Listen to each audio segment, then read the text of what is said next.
xildhibaanada ku xumee baa la yiraahdaa marka ku xumee kama dhex kaambeyn garayn karo waxa aan ku waayo magacayga iyo mansabkayga iyo maxay haytay backgroundkayga waxbarasho kuma doonayo munaafaqad iyo telefoonno lagu wareero horta waa maalintii ugu horreysay hadlay inta aan baarlamaanka ku jiray qoladina saxaafadan aad baan u salaamayaa reer Soomaaliland oo dhan aad baan u salaamayaa waxaan rabaa inaan marka hore idiin sheego gudidii la igu daray ee lay magacaabay ee ahayd guddi arrimaha bulshada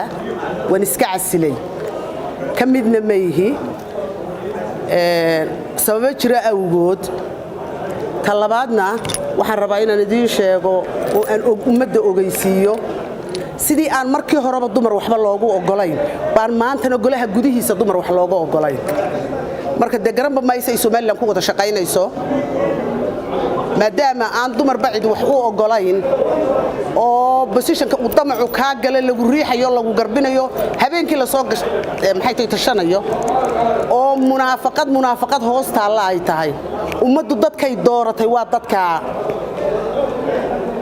ummadina dooratay way nagu khasaartay hadaan dadka imika jooga baarlamaanka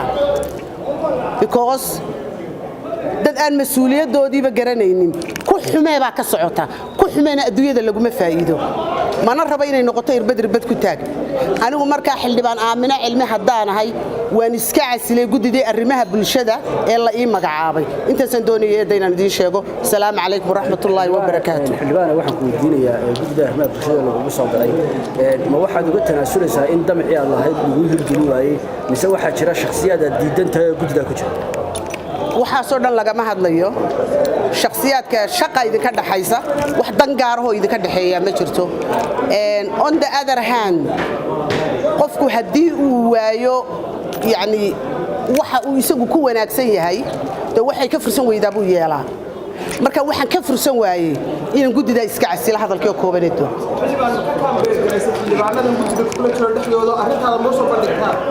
eedoy xildhibaanada ku xumee baa la yiraahdaa marka ku xumee kama dhex kaambeyn garayn karo waxa aan ku waayo magacayga iyo mansabkayga iyo maxay haytay backgroundkayga waxbarasho kuma doonayo munaafaqad iyo telefoonno lagu wareero